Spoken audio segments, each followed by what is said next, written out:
Hi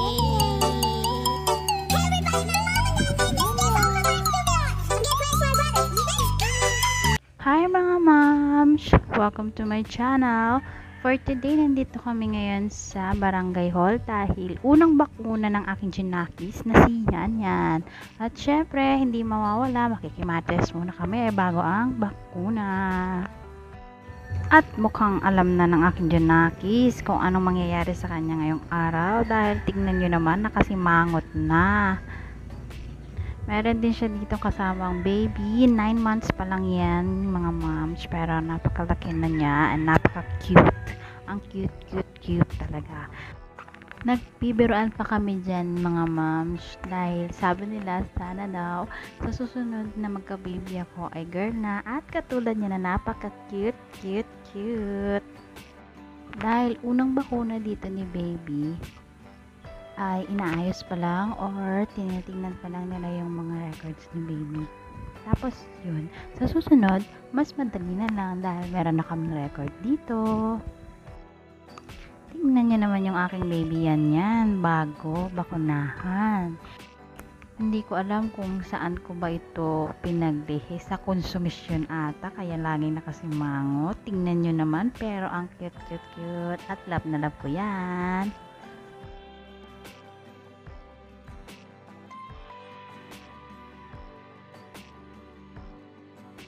Di rin nagtagal mga moms ay sumunod na rin kami ni baby. Syempre, interview muna bago bakunahan si baby. Ilang questions lang. Tapos, okay na. Ngayon naman, tuturukan namin si baby kahit masakit para sa akin na makitang matusok ng karayom yung anak ko dahil ako mismo ay takot sa karayom. Titiisin namin yan dahil kailangan ng baby para sa kanyang protection, para malayo siya sa sakit at sa kung ano-anong paman. Dara, congratulations. Asa bay mother ya kya sa wakasi sinipur da. Ayaw ko na nang susulat. At napansin mo naman, Ayan na. medyo may kati-kati si baby sa tiyan.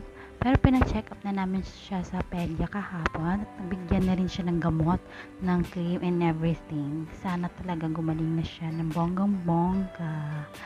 At ayan na, umiiyak na ang aking Junakis na si Yan. Okay lang yan, baby yan. Mawawala din yung sakit. Mas masakit pa yung maloko ng jowa, chares. Para sa'yo yan, kaya tiisin lang natin, okay?